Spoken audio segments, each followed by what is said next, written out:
What's going on, guys? So, let's dig in to this. If you see me looking over here a lot, it's just because I'm looking at some notes. But yeah, I wanted to give you guys just a stream of consciousness dissection of season one Luke Cage because I absolutely loved it, but I am so drained, so physically drained from binging this show. Oh my god. So if I seem a little bit off, that's why, because binging this show was just insane. The fact that it came out yesterday is bending my mind, especially since some people binge watched this whole show yesterday. That's nuts. But anyways, yeah, so I'm gonna start by let's just start off with Mike Colter as Luke Cage. I thought that he did a fantastic job, Mike, as Luke Cage. Like, seriously, in my favorite episode, Step in the Arena, uh, favorite episode of the season, episode 4, Step in the Arena, Mike Colter was extraordinary as Luke Cage, and he really shined in this episode. Just the emotional depths that he went to in this episode is great. From being like this badass, fighting these people in the ring because that evil bodyguard or prison guard, or from being vulnerable and having some romantic feelings for Riva, which was fucked up because we find out that she really didn't she really didn't care for him. She just kind of saw him as like a test subject. So, but no, I think acting wise, he did great throughout the season. In this episode, he really shined. I loved how we got to see his yellow '70s costume from the comic books in this episode. I thought that was really dope and really funny. And shout out to his beard and afro, which I don't know if it was real or not, but it looked incredibly convincing either way. So that was sick.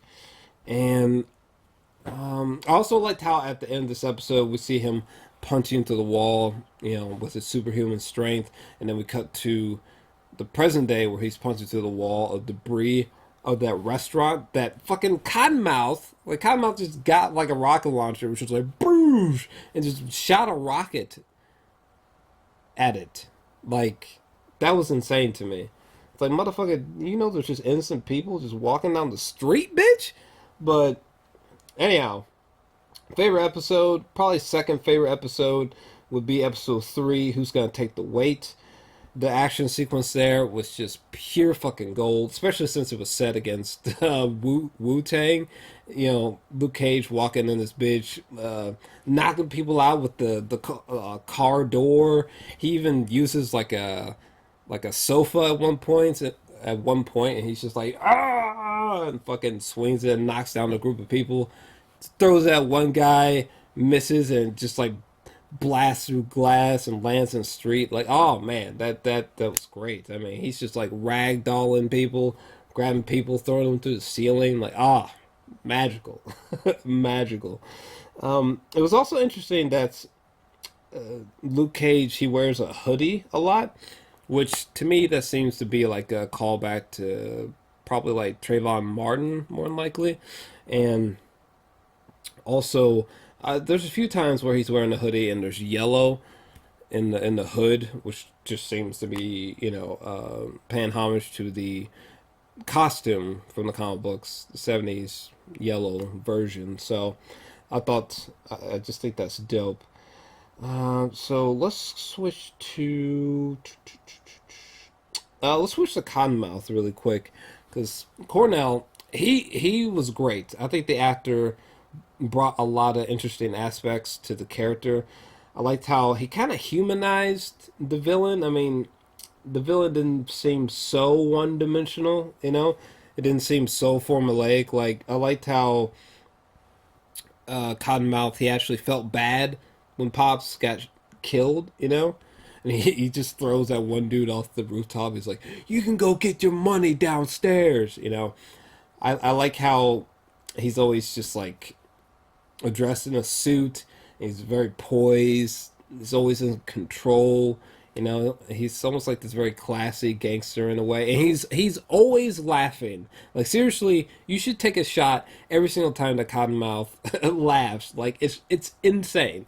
It's insane. It's like this bizarre trademark, signature of the character.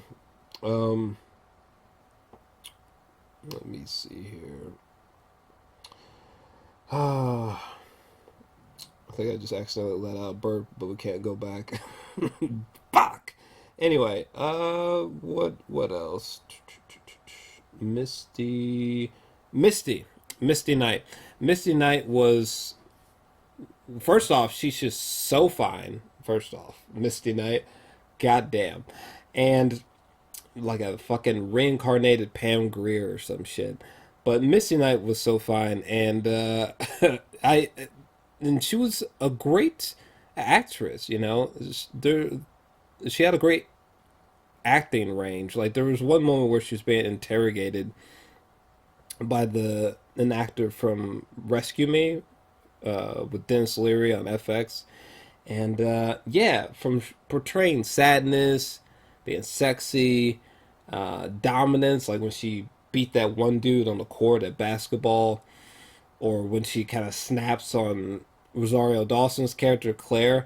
And when she's being interrogated, I thought that she showed great range as an actress through season one. I think her real life name is Simone or something like that. So I thought she did great. Shades and Mariah can fucking go burn in hell and just kill each other. Go have sex in hell and burn. Okay, I did not like either of those characters. There was nothing likable about them whatsoever. Oh yeah, another thing about Cottonmouth, some of his flashbacks made an attempt to sort of not make him so one dimensional, in my opinion. Like anytime when he was at the piano, and some of the flashbacks from just him playing on the piano were interesting. Like one time there was a flashback of a memory where like one kid gets his finger, one of his fingers cut off for like I think stealing or some shit. That was fucked up, but yeah, that was interesting. They put a lot into Cottonmouth. One thing I really did not like is how he died though. Fucking Mariah, she hits him over the head with a bottle and she's like, I didn't, I didn't feel that way about him, and knocks his ass through a window and kills him with the microphone stand. Like, I really didn't like that. I felt that was very unsatisfying death for Cottonmouth. Like, I was expecting something a little bit better. It was equivalent to like Joffrey from Game of Thrones dying from slipping on a banana peel. And it was his fault. It's just like that. I want something more satisfying, but whatever. Because we got Diamondback in this bitch, and Diamondback was just hilarious, man. The first thing that this motherfucker says is, "Can you dig it?" Like that was so dope. He felt like he was ripped straight out of a 60s, 70s black exploitation film or something. Like dude was awesome. Nigga, I am your brother. Which, for the record, why didn't, wouldn't it make more sense to just shoot Luke Cage like 50 times in the head with the Judas bullets? Just a thought. Just a thought. I also liked the one-on-one fight between Luke Cage and Diamondback and his bizarre costume at the start of the finale episode. That shit was cool. The two of them literally knocking each other down the street was dope as hell. Holy shit. Also, there was one time where Luke, he gets hit by a fucking car, and the car just like, kind of just carves its way around Luke's body, like that. That was dope. Dope. Let me see here. What else? What else? What else? Oh yeah, by the way, nigga. Like the fact that they're using like this is part of the MCU, and them using the word nigga in here was I don't know. Just blew my mind. Never thought I would hear the words nigga in the MCU. What the fuck? Oh man, can you dig it? I need that shit on a t-shirt. Uh, there's some awesome Easter eggs throughout this whole show. Like in episode 12, there's this convenience store that's being robbed, and there's like a little poster of Stan Lee on the outside, which was dope. And on the inside is Method Man. What? And then we get Sway, who still doesn't have the answers. We get Sway and a Method Man freestyle. At least they said it was a freestyle, anyways. Which Sway was on Luke Cage. What the fuck? This is like the blackest. If Black Panther could be blacker than this, I'll be impressed. This is like the blackest show I think I've ever personally watched. I think, with the exception of Atlanta. My God, they had Sway on here. What the fuck? Oh yeah, that one guy from Friday. No more locked doors. I think the second one, that actor was in here, portraying Domingo or something. Some character. I forgot his name. Was there any other Easter eggs? Oh yeah, Mariah. There was one episode 10, where she actually references Jessica Jones killing Kilgrave, which I thought was makes me excited for Defenders, baby. And then that one kid who was selling like bootleg DVDs, or he was just some kid on the streets selling DVDs. When he was talking about the incident, mentioning the Hulk and Thor, stuff like that just gives me goosebumps. Like, oh man, the bigger picture is such a bigger picture. I mean, God, we're getting cosmic now. We're getting to different realms of reality with Doctor Strange. Like, this is just outrageous, outrageous. Um, but yeah, there's a lot of awesome Easter eggs in this show. And what else have I not mentioned? Diamondback was awesome. Didn't like the way the Cottonmouth died, but I'm glad that we got Diamondback. That we got Diamondback, damn it, because it was fucking incredible. Flaws. I guess let's get into some negatives, because I really don't have many, because I love the show. But I thought that the premiere, even though I saw it, I thought it was slow and kind of uneventful. Uh, Shade hitting on Mariah. Um, let's see. Oh, well, I already mentioned that I didn't like Cottonmouth's death. Oh yeah. When they took, when Rosario Dawson and that scientist guy, they stick a syringe down the back of Luke Cage's throat, and they pull out blood. What? Like it?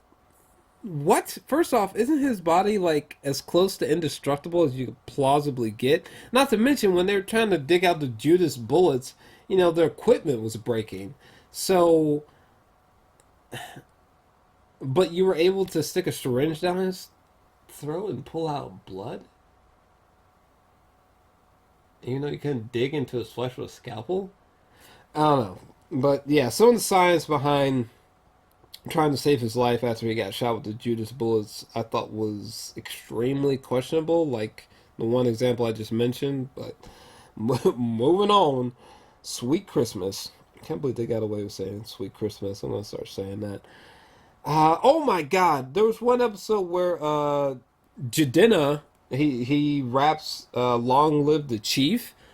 Come on, I actually never heard the song prior, but when that episode started with "Long Live the Chief," I was like, "Yo, they are going in. They are not fucking around." That was really, really fucking dope, for sure. Was there anything else? Rosario Dawson was in here as Claire. She definitely seems to be a major constant for the Defenders so far. And it's weird because I wanted like Jessica Jones and Luke Cage to really get together, have a relationship, but now I'm like, damn. Well, Rosario Dawson and Mike Colter, they have fantastic chemistry, but then he has fantastic chemistry with Misty Knight. Is it Knight or Midnight? Oh, he had great chemistry with Misty Knight. So now I'm just like, fuck. But maybe he should get back to together with Jessica Jones with the whole Defenders thing coming up. Which can you? The Defenders is gonna make me just piss rainbows. I'm just scrolling to the cast to see if there's anything else I want to mention. Oh, there's a character named Lonnie. He gets beat up by like a cop or chief of police or somebody. He gets beat up by someone at the police station, and that episode and I think the episode before were great because right now in real life a lot of people are accusing accusing the American police of intentionally, substantially brutalizing black men. So I thought it was interesting how in the show Luke Cage we see law enforcement sort of breaking the laws a bit and being just over the top with how they're trying to find Luke Cage. They're just like, oh, well, just track down anybody with a hoodie. Oh, track down anyone who may seem like they know Luke Cage. I thought that was interesting. Interesting. It definitely mirrored real life events going on right now. But I don't know. I'm sorry if I seem spaced out or whatever, but honest to God, I just wanted to give you guys my thoughts on the show, kind of just in a stream of consciousness, because holy shit, the binge watching has melted my brain. But I really, really love the show. I'm feeling like an easy. I'm gonna go 9. I'm gonna go 9 out of 10. There's great action. I thought that there's great character development. Like with the premiere episode, and then when we get to episode 2, and the people at the barbershop get shot up. I actually cared. I actually cared when it seemed like Misty Knight was gonna get shot right in the face from Diamondback. Uh, you know, I I really cared about Claire and Luke's relationship, or when Luke was in prison. So yeah, I thought the character development was great. The emotional beats worked well. I thought the acting was good. The action was dope, and the show just felt very fresh, and relevant, And yeah, I don't know, feeling like a 9 out of 10 on it. Really loved it. The music is fucking awesome. Uh, yeah, I don't know. I think that's all that I got. I think that's all. I think that's all she wrote for me. But yeah, I fucking love this shit. Sweet Christmas. But yeah, what did you think?